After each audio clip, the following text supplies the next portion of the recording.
Greetings, fellow moviegoers, and welcome to Movie Central, the place to talk about movies, TV shows based on movies, toys based on movies, games based on movies, and rides based on movies. I'm your host, Mr. CCS, and this is my pet gorilla, George.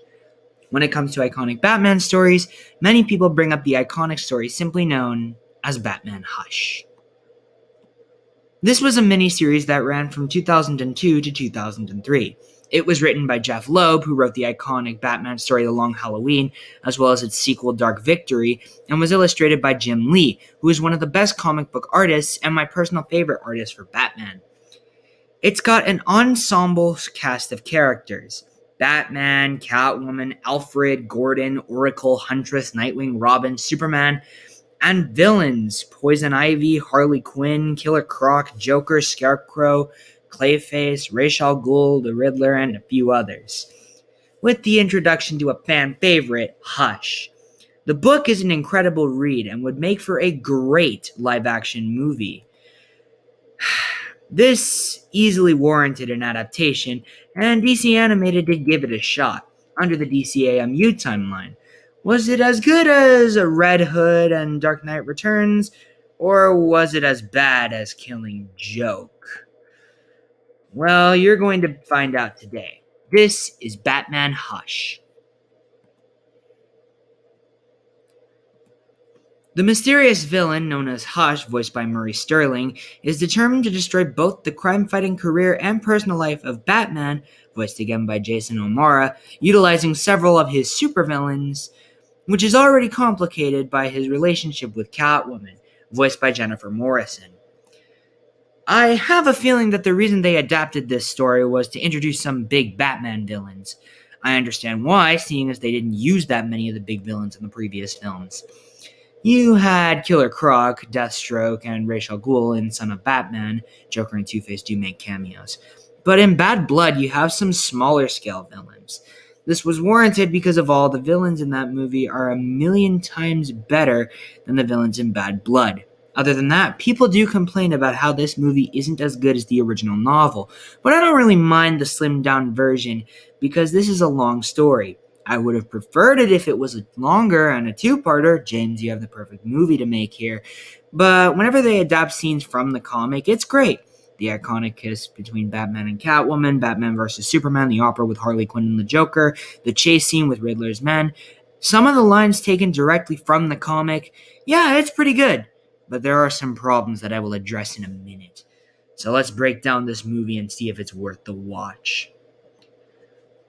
So in regards to the titular lead, I think this is Jason O'Mara's best performance as Batman. He's reading Jeff Loeb's dialogue, which means the performance was a lot better than any of the other films in the DCAMU. Of course, the second best is in Apocalypse War. Whenever Batman is broken, you hear it in his voice. Whenever he's happier, you hear it in his voice as well. This is because the writing for Jeff Loeb's Batman stories are so good. Now, I want to make this perfectly clear. I am not the biggest fan of Jason O'Mara's Batman, but this is one of his best performances single-handedly because he has the best dialogue in this movie. Now, for our second lead, Catwoman is a lot of fun, but the voice isn't the best. She's alright, I guess, but she doesn't have that natural flirtatious nature that Selena usually does. I don't know why she dropped it in this movie, but it might be down to a bad vocal direction. Again, Jennifer Morrison is alright, but she's far from my favorite voice of Catwoman. However, she does work in this continuity. She just needed to polish it up a bit. As far as Nightwing goes, he's not as good as he was in the original comic, but I do like Sean Marr's version of the character enough, so I'll give him a pass. He does have the great father-son moment he has with Batman from the comic in this film, so there's that. Alfred and Jim Gordon served their supporting roles just like the comic. Gordon has a little more significance to him as he hasn't left the GCPD in this continuity, like he did in the original comic. Now, I mentioned that Huntress and Robin were a part of the original story, but they aren't here. Damian Wayne's Robin has a cameo, but doesn't serve an actual role to the plot of the story. And Batgirl replaces Huntress here, but she doesn't really do anything, so I guess there's that. Thomas Elliot serves the same role as he did in the comic, yet there are no scenes between him and young Bruce this time around. which is a missed opportunity, but I can get by it until something else that will come up later. Superman has his brief little scene, but not much else afterwards. Now, the moment you've all been waiting for, the villains. You wouldn't expect a story with this many villains to work, but it surprisingly does. I know Ra's al Ghul couldn't be in this story thanks to Son of Batman, and he's replaced with Lady Shiva, who tells Batman of the use of the Lazarus Pit. She doesn't serve much of a purpose after that. Mr. Freeze, the Penguin, and Two-Face all have fun little cameos, but not much else afterwards. Now we get to the villains that have the biggest role in the story. Killer Croc's role is filled by Bane here, and there's not much difference to the scenes regardless of the fact that they treat Bane like a raging animal. They do mention that he usually is smarter, so I guess that works. I love the visual design, though. He looks great. Poison Ivy has the same role in the story where she mind controls Superman, and oh my god, enough with the goddamn fan fiction! I don't understand what is with these writers and their stupid fan fiction things. Those don't count, that's a parody! Anyways, little rants aside, Ivy same role in the comic, yada yada yada, you get it. Harley Quinn is here, and she also serves the same role as she did in the original story, although she's trying to save the Joker from captivity. Speaking of Joker, I didn't initially like the voice because it didn't sound very threatening and just sounded very nasally. However, maybe that was just the stupid, cheap Lego version of Joker talking to me. Jason Spizak really wanted to play this role, and I'm happy he got a chance to do here. So I'll give him a pass for portraying the Joker in this film, but I won't for those Lego movies and that one episode of Teen Titans Go. So bad. Joker's role in the original book was pretty small, but he was there to pour salt in the wound that Batman had gained. Also, during the fight with Clayface, he does crack some funny jokes here and there.